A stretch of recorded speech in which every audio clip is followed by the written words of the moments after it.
Olá, bem-vindo ao Meditando.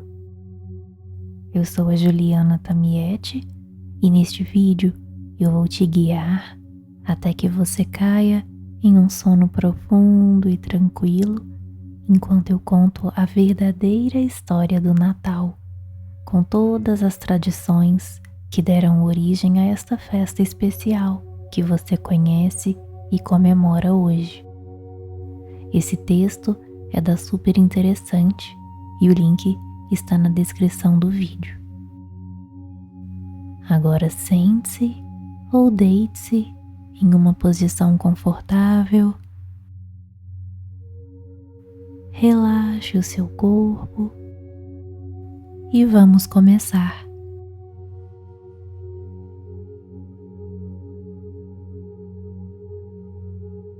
Roma, século II, dia 25 de dezembro. A população está em festa, em homenagem ao nascimento daquele que veio para trazer benevolência, sabedoria e solidariedade aos homens. Cultos religiosos celebram o ícone, nessa que é a data mais sagrada do ano. Enquanto isso, as famílias apreciam os presentes trocados dias antes e se recuperam de uma longa comilança. Mas não, essa comemoração não é o Natal. Trata-se de uma homenagem à data de nascimento do deus persa Mitra, que representa a luz e ao longo do século II tornou-se uma das divindades mais respeitadas entre os romanos. Qualquer semelhança com o feriado cristão, no entanto, não é mera coincidência. A história do Natal começa, na verdade, pelo menos 7.000 anos antes do nascimento de Jesus. É tão antiga quanto a civilização e tem um motivo bem prático: celebrar o solstício de inverno, a noite mais longa do ano no hemisfério norte, que acontece no final de dezembro. Dessa madrugada em diante, o sol fica cada vez mais tempo no céu até o auge do verão. É o ponto de virada das trevas para a luz, o renascimento do sol. Num tempo em que o homem deixava de ser um caçador errante e começava a dominar a agricultura, a volta dos dias mais longos significava a certeza de colheitas no ano seguinte, e então era só festa. Na Mesopotâmia, a celebração durava 12 dias.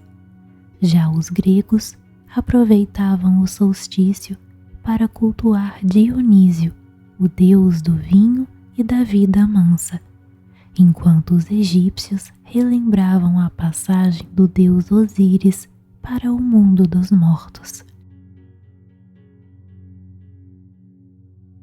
Na China, as homenagens eram e ainda são para o símbolo do Yin Yang, que representa a harmonia da natureza.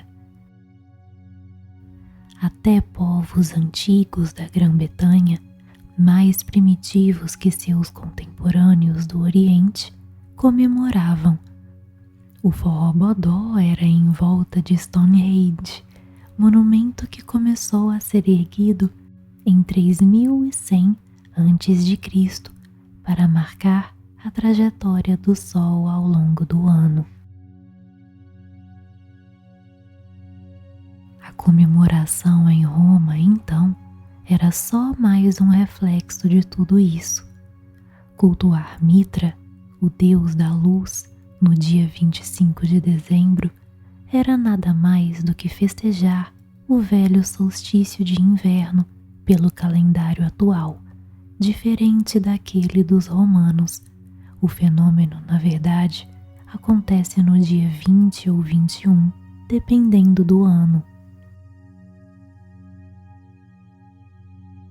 Seja como for, o culto a Mitra chegou à Europa lá pelo século IV a.C., quando Alexandre o Grande conquistou o Oriente Médio. Centenas de anos depois, soldados romanos viraram devotos da divindade e ela foi parar no centro do império. Mitra então ganhou uma celebração exclusiva, o Festival do Sol Invicto. Esse evento passou a fechar outra farra dedicada ao solstício. Era a Saturnália, que durava uma semana e servia para homenagear Saturno, senhor da agricultura. O ponto inicial dessa comemoração eram os sacrifícios ao deus. Enquanto isso, dentro das casas, todos se felicitavam, comiam e trocavam presentes. Os mais animados se entregavam a orgias, mas isso os romanos faziam o tempo todo. E enquanto isso, uma religião nanica que não dava bola para essas coisas crescia em Roma, o cristianismo.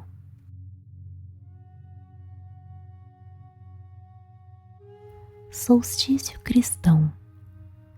As datas religiosas mais importantes para os primeiros seguidores de Jesus só tinham a ver com o martírio dele, a Sexta-feira Santa, crucificação, e a Páscoa, ressurreição. O costume, afinal, era lembrar apenas a morte de personagens importantes. Líderes da igreja achavam que não fazia sentido comemorar o nascimento de um santo ou de um mártir, já que ele só se torna uma coisa ou outra depois de morrer. Sem falar que ninguém fazia ideia da data em que Cristo veio ao mundo. O Novo Testamento não diz nada a respeito. Só que tinha uma coisa: os fiéis de Roma queriam arranjar algo para fazer frente às comemorações pelo solstício, e colocar uma celebração cristã bem nessa época viria a calhar, principalmente para os chefes da igreja, que teriam mais facilidade em amealhar novos fiéis. Aí, em 221 d.C., o historiador cristão Sextus Julius Africanus teve a sacada. Cravou o aniversário de Jesus no dia 25 de dezembro, nascimento de Mitra. A igreja aceitou a proposta e a partir do século IV, quando o cristianismo virou a religião oficial do império, o Festival do Sol Invicto começou a mudar de homenageado. Associado ao Deus Sol, Jesus assumiu a forma da luz que traria a salvação para a humanidade. Assim, a invenção católica herdava tradições anteriores. Ao contrário do que se pensa, os cristãos nem sempre destruíam as outras percepções de mundo como rolos compressores. Nesse caso, o que ocorreu foi uma troca cultural. Não dá para dizer ao certo como eram os primeiros natais cristãos, mas é fato que hábitos como a troca de presentes e as refeições suntuosas permaneceram. E a coisa não parou por aí. Ao longo da Idade Média, enquanto missionários espalhavam o cristianismo pela Europa, costumes de outros povos foram entrando para a tradição natalina. A que deixou um legado mais forte foi o Iule, a festa que os nórdicos faziam em homenagem ao solstício. O presunto da ceia, a decoração toda colorida das casas e a árvore de Natal vem de lá. Outra contribuição do Norte foi a ideia de um ser sobrenatural que dá presentes para as criancinhas durante o Yule. Em algumas tradições escandinavas, era e ainda é um gnomo quem cumpre esse papel. Mas essa figura logo ganharia traços mais humanos.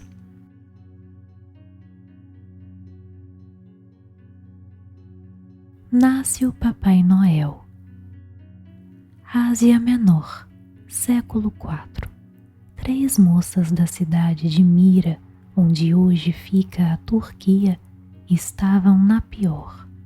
O pai delas não tinha um gato para puxar pelo rabo, e as garotas só viam um jeito de sair da miséria: entrar para o ramo de vender o corpo. Foi então que, numa noite de inverno, um homem misterioso jogou um saquinho cheio de ouro pela janela e sumiu. Alguns dizem que ele jogou um saquinho pela chaminé. Na noite seguinte, atirou outro. Depois, mais outro, um para cada moça. Aí as meninas usaram o ouro como dotes de casamento. Não dava para arranjar um bom marido na época sem pagar por isso. E viveram felizes para sempre, sem o fantasma de entrar para a vida profissional. Tudo graças ao sujeito dos saquinhos. O nome dele? Papai Noel. Bom, mais ou menos. O tal benfeitor era um homem de carne e osso, conhecido como Nicolau de Mira, o bispo da cidade. Não existem registros históricos sobre a vida dele, mas lenda é o que não falta. Nicolau seria um ricaço que passou a vida dando presentes para os pobres. Histórias sobre a generosidade do bispo, como essa das moças que escaparam do bordel, ganharam o status de mito. Logo, atribuíram toda sorte de milagres a ele, e um século após sua morte, o bispo foi canonizado pela Igreja Católica. Virou São Nicolau, um santo multiuso, padroeiro das crianças, dos mercadores e dos marinheiros, que levaram sua fama de bonzinho para todos os cantos do velho continente. Na Rússia e na Grécia, Nicolau virou o santo número 1, a Nossa Senhora Aparecida deles. No resto da Europa, a imagem benevolente do bispo de Mira se fundiu com as tradições do Natal, e ele virou o presenteador oficial da data. Na Grã-Bretanha, passaram a chamá-lo de Father Christmas, Papai Natal. Os franceses cunharam Père Noël, que quer dizer a mesma coisa, e deu origem ao nome que usamos aqui.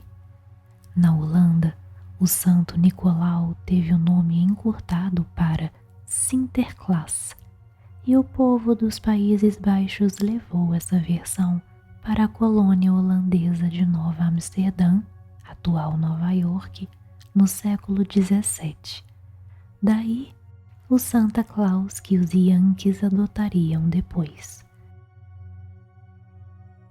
Assim, o Natal que a gente conhece ia ganhando o mundo, mas nem todos gostaram da ideia.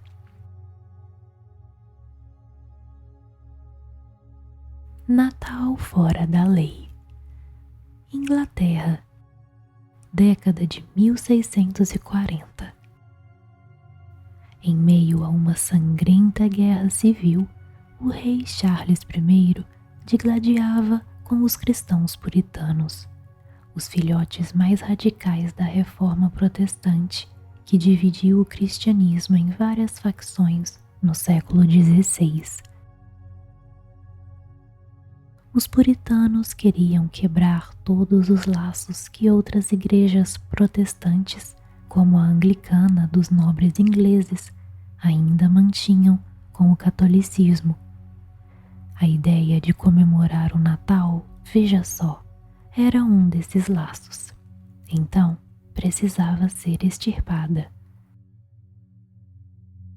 Primeiro, eles tentaram mudar o nome da data de Christmas, Missa de Cristo, para Christide, Tempo de Cristo, já que missa é um termo católico. Não satisfeitos, decidiram extinguir o Natal numa canetada. Em 1645, o parlamento, de maioria puritana, proibiu as comemorações pelo nascimento de Cristo. As justificativas eram que, além de não estar mencionada na Bíblia, a festa ainda dava início a 12 dias de gula, preguiça e mais um punhado de outros pecados. A população não quis nem saber e continuou a cair na gandaia às escondidas.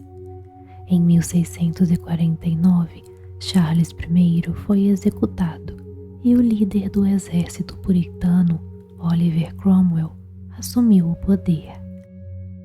As intrigas sobre a comemoração se acirraram e chegaram à pancadaria e repressões violentas. A situação, no entanto, durou pouco. Em 1658, Cromwell morreu e a restauração da monarquia trouxe a festa de volta.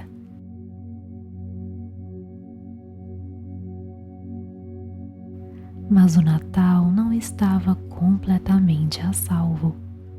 Alguns puritanos do outro lado do oceano logo proibiriam a comemoração em suas bandas. Foi na então colônia inglesa de Boston, onde festejar o 25 de dezembro virou uma prática ilegal entre 1659 e 1681. O lugar que se tornaria os Estados Unidos, afinal, tinha sido colonizado por puritanos, ainda mais linha dura que os seguidores de Cromwell, tanto que o Natal só virou feriado nacional por lá em 1870, quando uma nova realidade já falava mais alto que cismas religiosas.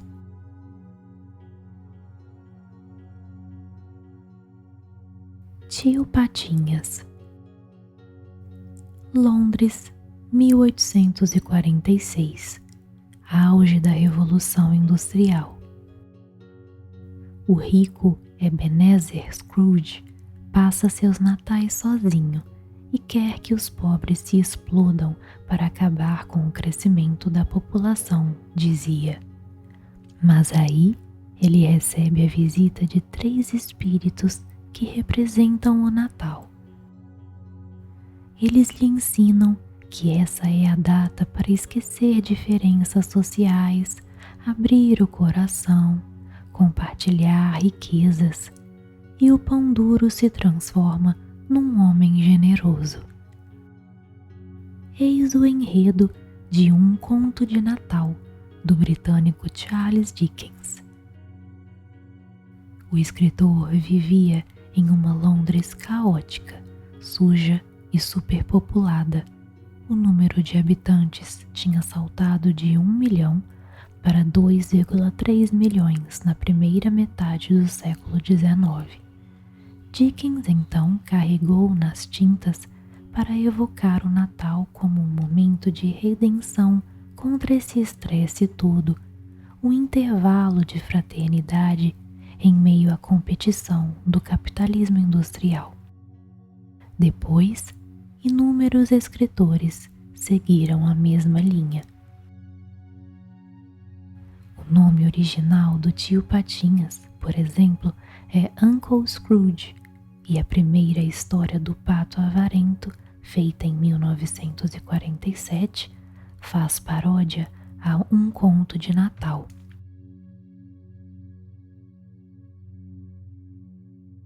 Tudo isso, no fim das contas, consolidou a imagem do espírito natalino que hoje retumba na mídia.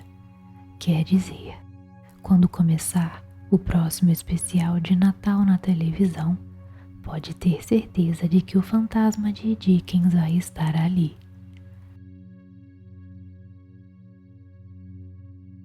Outra contribuição da Revolução Industrial, bem mais óbvia, foi a produção em massa. Ela turbinou a indústria dos presentes, fez nascer a publicidade natalina e acabou transformando o Bispo Nicolau no garoto propaganda mais requisitado do planeta. Até meados do século XIX, a imagem mais comum dele era a de um bispo mesmo, com manto vermelho e mitra, aquele chapéu comprido que as autoridades católicas usam. Para se enquadrar nos novos tempos, então, o homem passou por uma plástica.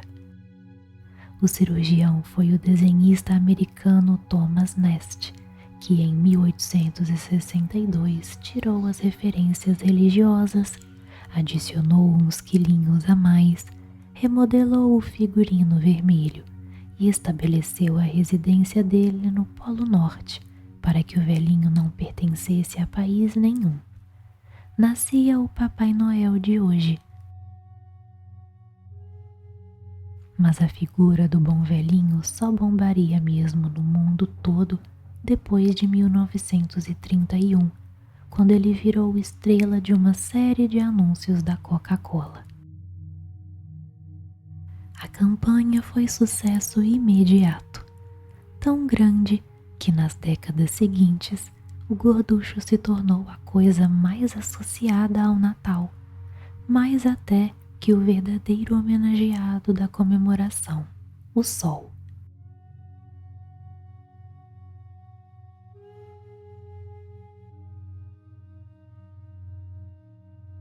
Esse é o fim da história. Gostou? Agora você pode continuar aqui por mais um tempo, relaxando, dormindo. Ou você pode parar e continuar o seu dia. Você estará se sentindo bem, feliz, saudável e relaxado. Inscreva-se no canal, curta esse vídeo, deixe um comentário e compartilhe com quem você acha que vai gostar de aprender sobre o Natal. Muito obrigada pelo tempo que você passou aqui comigo hoje. Namastê.